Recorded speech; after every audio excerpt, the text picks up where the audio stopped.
Well, here we go. We're going to look at the exhaust side of this head. And I wanted to point out something, that every garage should have one of these charging lights that I have in my hand here. Because when you discover things that you're looking at, you can relieve your tension just by squeezing it, and helps your throttle grip too, if you think about it. And you're also creating electricity for free, so it makes sense, and it relieves the tension of what you're going to find in your low mileage but well abused BSA or vintage motorcycle. So let's look inside here.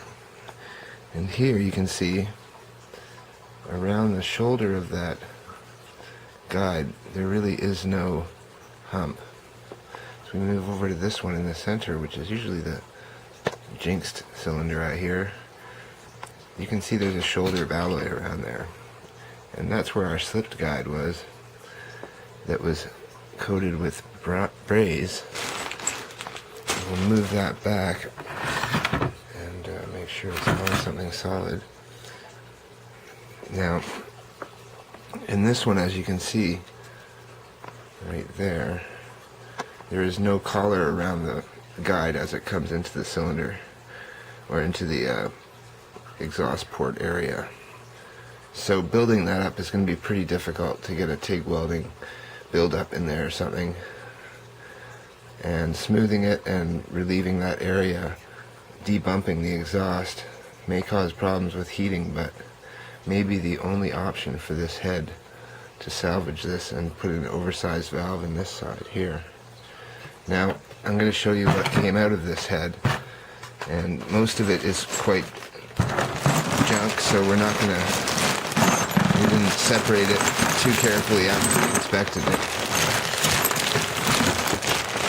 Be as gentle as possible here, but educational, so we can afford to sacrifice a bit.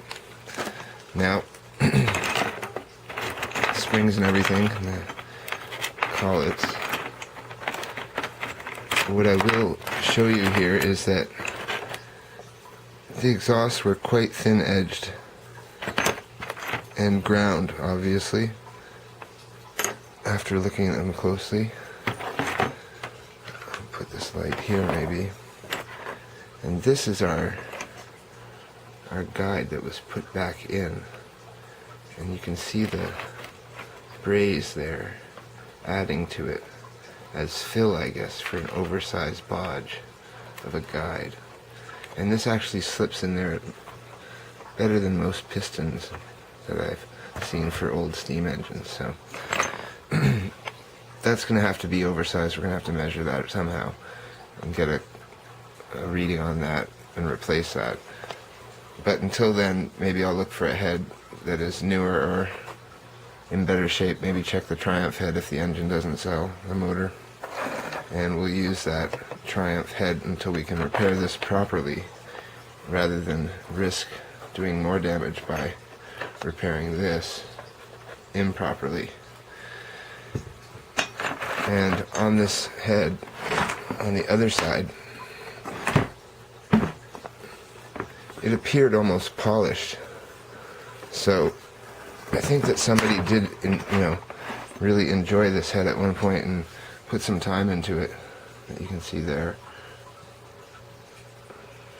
So it may be worth salvaging and reusing this head for sure, and getting an estimate on how to get inside and repair that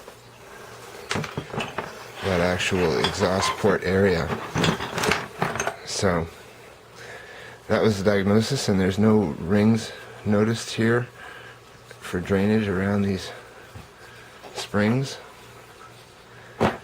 And that is that.